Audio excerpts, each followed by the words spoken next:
Ala rifachiisaa onnee baha giddu galeessaa raasaa jiru keessatti Iiraan akeekkachiisa cimaa fi ariifachiisaa lammii Israa'el hundaaf kennite. Hatatamaan biyyattii gadhiisaa ba'a.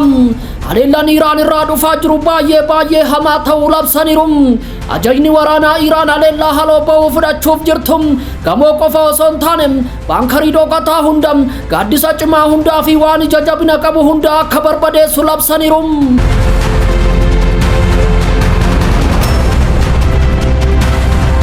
Wixata ganama irraa haleellaan Israa'el Iiraan Teel Aviv raasee raafama magaalattii keessa ergee qoonsilaa USA irratti miidhaa geessise.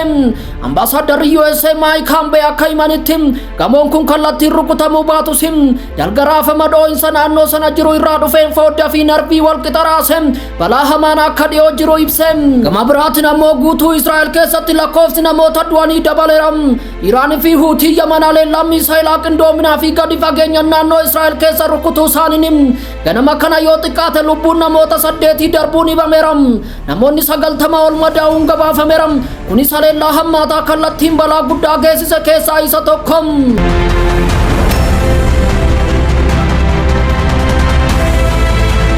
Iiraan misaa'ilota hedduu gara Israa'elitti dhukaastee haleellaa gaggeeffameen lubbuun namoota hedduu darbe.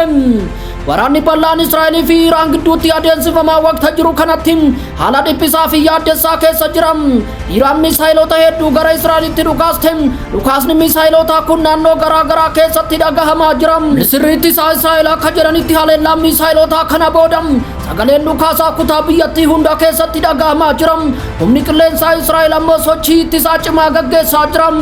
Mootummaan uummataaf akeekkachiisa dabarseen namoonni sirriitti qajeelfama ajaja waraanaa Home Front Command jedhamuun kenname akka hojiirra oolchu taasiseera. Ajaja waraanaa keessatti uummanni bakka tokkotti walitti qabamuu irraa akka of qusatuuf akka eegumsa qabutti siqanii turuuf akka yaadan ibsameera. Gama biraan maddii odeeffannoo mootummaa Iiraan akka gabaasetti haleellaa Israa'el irraa dhufeen namoonni 224 du'anii 900 ol madaa'uun isaanii gabaafameera. Yaa ta'u malee TV mootummaa Iiraan immoo daa'imman dabalatee namoonni 20 fi 60 kan ta'an madaa'uu ibse. Akkasumas miseensonni humna waraanaa eegdota warraaqsaa keessaa 18 ajjeefamuu fi saayintistoonni niwukileeraa 7 ajjeefamuun gabaafameera. Waldaan addeessa diimaa Iiraan ammoo miseensonni isaa 2 baha Azerbaajaan keessatti ajjeefamuu beeksiseera. Mootummaan baha Azerbaajaan naannoo haleellaan irra ga'e keessatti loltoonni 30 fi miseensonni waldaa addeessa diimaa tokko dabalatee namoonni 31 du'uu mirkaneesseera.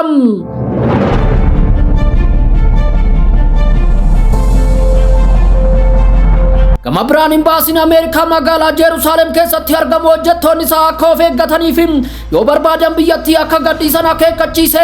Sababni isaa sodaa waraana biyyoota lamaanii ta'uu ibse. Ta'u malee buufanni xiyyaaraa Teel Aviv guutummaan cufamuu isaa irraa kan ka'e hojjettoonni karaa lafaatiin qofa biyyattii keessaa ba'uu danda'u. Ministeerri muummee Israa'el Benyamin Netanyahuun yeroo magaalaa Baatiyaam keessatti manneen jireenyaa haleelaman ilaalan akkas jedhaniiru. Iiraan gatii jabaa ni baasti, itti deebinee rukunna jechuun ibse.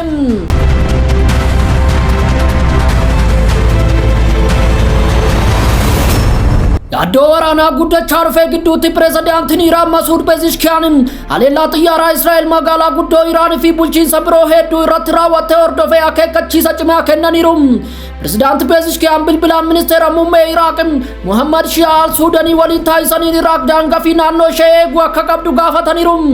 Israa'el dachee Iraaq irraa Iiraan haleelaa jirti jechuunis himataniiru. Pezeshkiyan haleellaa Israa'el irraa deddeebiin saboota musliimaa irratti raawwattu balaaleffachuun addunyaan islaamaa ejjennoo tokko yoo hin fudhanne biyyoonni naannichaa biroo hedduun hireen wal fakkaatu akka isaan mudatu akeekkachiiseera.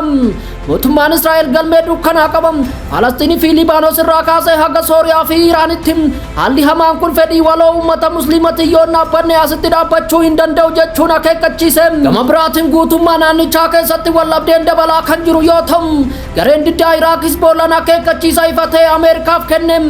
Washington weerara Israa'el Iiraan irratti raawwattu yoo deeggarte buufataa fi dantaa Ameerikaa naannicha keessa jiru kallattiin xiyyeeffannaa akka argatu ibse. Gareen kun Iraaq humnoota USA Hatatamaan akka ariituuf imbaasii Ameerikaa Baagdaad jiru akka cuftu gaafateera. Iiraan Israa'el walii wal dura dhaabbachuuf gargaarsi barbaachisu kan jedhu gareen kun garuu USA yoo gidduu seente osoo shakkiin deebii kennina jedheera.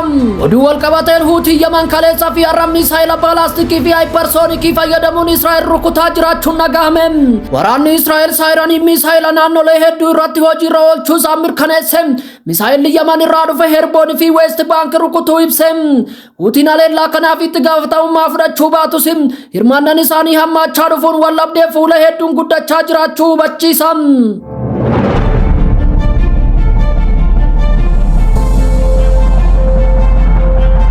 Wanti haleellaa qilleensaa xiyyeeffannoo qabuu fi misaayilaan haloo ba'uun jalqabe amma gara wallabdee bal'aa bahaa giddu galeessatti guddateera.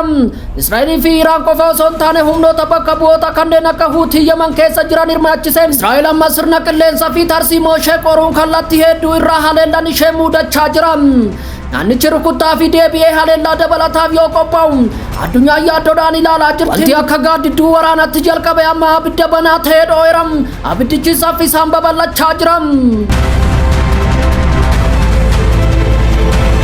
Amma odeeffannoo kana daqiiqaan jala deemnee isiniin ga'uu itti fufna. Viidiyoo keenya namoota hedduu biraa akka ga'uuf sabiskiraayib, laayik, sheer gochuun dagatinaa isiniin jenna.